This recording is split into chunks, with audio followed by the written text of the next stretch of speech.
Welcome back to History Class with Dr. W. We're continuing our discussion of World War II and the combat theaters in Europe and the Pacific. In this lecture, we're going to cover the period from D-Day through VE Day, Victory in Europe Day, which might also be called the Race to Berlin.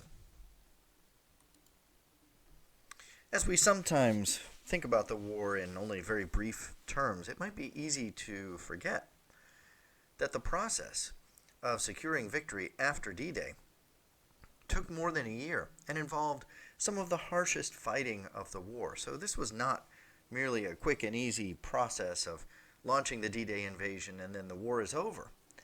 It continues to drag on for more than a year. In the D-Day invasion itself, more than 150,000 men landed at the beaches of Normandy. And in the ensuing weeks, those men were reinforced to total troop numbers more than 1 million within just a few weeks after the initial attack. And while, as I mentioned, the weather wreaked havoc to some degree with the initial D-Day attack, air support and bombings did wreak havoc with German attempts to reinforce the troops in the area of the Normandy invasion. Bridges and roads were bombed out, and this was accompanied by what many historians consider one of a number of Hitler's wartime blunders, a bizarre no-retreat order, meaning that troops stationed in the Normandy area were not allowed to retreat where they might have been able to organize a more successful defense or reconfigure themselves along one of the rivers in France. Instead, they were essentially hung out to dry in the region of the Normandy invasion itself, and thus were relatively easily overcome in the weeks after the D-Day invasion, compared to what they might have been able to do had they been allowed to retreat and reconfigure themselves in a more logical way. Further throwing German defenses into disarray was a failed assassination attempt against Hitler himself, known as the July 20th plot, or Operation Valkyrie. A number of Hitler's advisors and some military leaders as well, who were frustrated at Hitler's wartime decisions, but also disgusted at the growing atrocities of the Nazi regime, decided to kill Hitler. Thus, on July 20th, Colonel Graf Klaus von Stauffenberg left a bomb in a briefcase in Hitler's headquarters. And the bomb did explode. You see a picture here on the screen of the aftermath of that.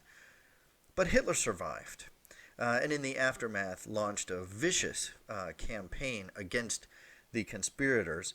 More than 5,000 people were executed. And really the German defense was thrown into disarray throughout this process. In the midst of this period, the Allies were able to make steady progress across the countryside of France. After breaking through some of the initial German defenses, it became a process of streaming across the fields, which were defended at various points by stone walls and hedgerows, but the advance was pretty steady. On August 25th, the Allies reached Paris, which, accompanied by the internal resistance there, was able to overcome German defenses. Along the way, hundreds of thousands of German troops fell prisoner due to the no-retreat order. More than 1,200 German tanks were destroyed in the fighting. And also Operation Anvil, or Operation Dragoon, which involved the simultaneous attack of Allied troops coming up through Italy, was becoming more successful. And so German forces were being trapped between these various Allied efforts. But by the end of August, the Allied advance was slowing down. In some ways, and perhaps ironically, because the Allies had not been prepared for the German collapse to be so swift, and thus their supply lines had been stretched, and they weren't able to fully capitalize on a vast superiority of about 20 to 1 in tanks and 25 to 1 in aircraft. The advance also slowed because German defenses were now able to be more focused on a smaller and smaller area, and we see this on the Eastern Front as well against Russia. As German territory continuously shrinks, the line they are required to defend shrinks as well. And so by September, the Allied advance from the west had stalled. Meantime, from the east, the Soviets were advancing as well. After the D-Day invasion had lifted some of the pressure on that eastern front, the Soviets began launching attacks against German forces and began streaming across Russian territory and ultimately into Poland as well.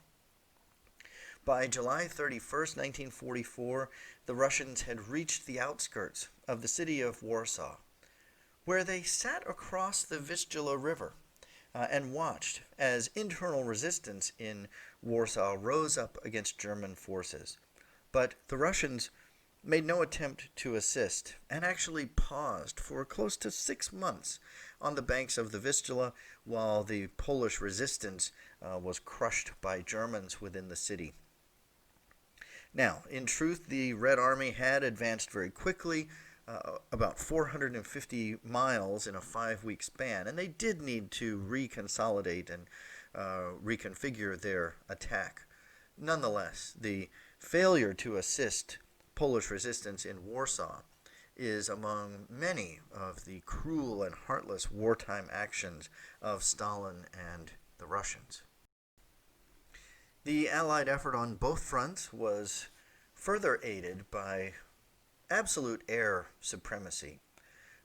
Even by the end of 1943, the Allied air forces were capable of launching attacks of 700 to 1,000 planes simultaneously, and those efforts only escalated through 1944 when the availability of long-range fighters enabled them to launch even more and stronger attacks. By mid-1944, the resistance of the German Air Force, the Luftwaffe, was almost non-existent.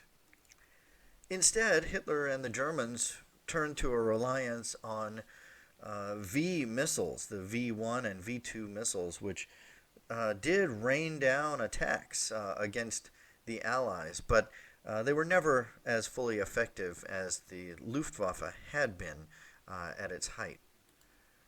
Also, in this period, Allied leaders continued to meet and discuss and make arrangements for the post-war world. In September, in Quebec, Churchill and Roosevelt met once again and made decisions about the divisions of Germany in the aftermath. And then in Moscow, from October 9th through 20th, Churchill and Stalin met once again, along with American Ambassador Averell Harriman, to continue these discussions. Again, the full implementation of these decisions would await the later conferences at Yalta and Potsdam, but understand that the process of these discussions is ongoing throughout the war. As the Allied advance stalled on both fronts, by late 1944, Hitler's desperation grew, and his calls for a final desperate defense of Germany and one last offensive attack came to be. It was in this time that Hitler called for total mobilization and enacted a conscription of all able-bodied men between the ages of 16 and 60 years. It's hard to believe that German soldiers at this time might be 55 or 60 years old on the battlefield. But through this act, Germany was able to vastly increase the size of its army, even if it still suffered from huge disadvantages in terms of material, weaponry, and resources. But the sheer volume of numbers of men allowed Hitler and the Germans to launch one last offensive, known as the Battle of the Bulge, or the Battle in the Ardennes, from December through January of 1944. The attack did, for a time, surprise the Allies and set them on their heels as German forces broke through the Allied line and briefly streamed out across the countryside.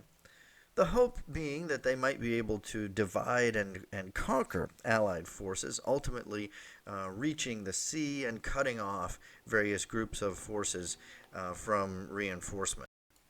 While it was temporarily successful, the German attack never succeeded fully in this endeavor, and within less than a month, the Germans were compelled to retreat once again. Germans sustained about 120,000 casualties in these attacks, and the Americans about 75,000. With the end of the Battle of the Bulge, German offensive capability was really crippled, and so the final months of the war presented just a relentless onslaught of Allied forces from both the East and the West, closing in on the German capital of Berlin and closing in on ultimate victory. There were still hardships and difficult battles to be fought, but the outcome by that point was more or less a foregone conclusion. The Soviets in the East mounted vast attacks. They had taken advantage of the delay at the Vistula River to vastly reinforce their army. And so when they resumed operations in January of 1945, they were able to sweep ahead across Warsaw, across Poland, making huge progress along the way. German confusion continued. Did they reinforce the East or did they reinforce the West as Allied forces on both sides began to close in? And they were never really able to launch a capable defense after that. As the Western Allies as well prepared to launch further attacks against Germany and towards Berlin, they relied for a time primarily on heavy air attacks, the most notorious of which was a series of 5 attacks against the German city of Dresden, a richly historic city with many important historical buildings. This attack occurred in February of 1945, with nearly 1,000 bombing sorties launched across the city, essentially obliterating this beautiful and historic city and killing up to 25,000 people. This attack and others like it had little military significance, but produced a soul-crushing kind of utter defeat against the Germans, and did send the further message to Hitler that the war effort by that point was hopeless. Through March and April, the Allied advance continued, and Hitler grew more and more desperate, at one point issuing an order declaring war against the German countryside itself, in order to destroy all industrial plants, all the main electricity works, waterworks, gas works, food, clothing, and others, hoping to deprive the Allied forces of those resources. Fortunately, his own officers refused to carry out those orders, and the devastation of the German countryside was not made worse than it already was. By late April, the situation had grown desperate. Hitler retreated into his bunker with his mistress, Eva Braun, where they engaged in a hasty marriage before, on April 30th, Hitler gave poison to Eva Braun and then shot himself, committing suicide. This essentially marked the end of meaningful German resistance, although it took a week or so to secure surrender across the German countryside. And on May 8th, 1945, the Allies celebrated VE Day, Victory in Europe Day. And you see one of many, many pictures of the celebration that ensued. This victory, of course, brought great joy across Europe and the rest of the world, but it did come with some cause for pause. On April 12, 1945, FDR died. This would bring into the presidency, of course, Harry Truman, whom we will discuss a bit in some of the future lectures. But at that time, of course, FDR was America's president. He had been for a dozen years, and many Americans could barely remember a time when anyone else had been president. And so that brought quite a psychological blow. At the same time, Allied forces were uncovering and liberating concentration camps across Germany and other parts of Europe, which brought home the utter savagery and cruelty of the Nazi regime and made for a very difficult process of liberating those concentration camps as the war itself continued. As one quick aside, while the Allies from both sides waged this so-called race to Berlin, it was thought the first army to get to Berlin would have a big advantage in the post-war world. And ultimately, that quote-unquote privilege went to the Russians. But the Allied forces from the West, the Americans and British, were slowed by the liberation of the concentration camps. It would have been a double cruelty to have just left those camps in their wake without providing help, and so they slowed down to help them. And as one final cause for pause, even as the Allies achieved victory in Europe, they were continuing to wage an increasingly brutal and vicious war against Japan in the Pacific. And it is to that war that we turn our attention over the next few lectures.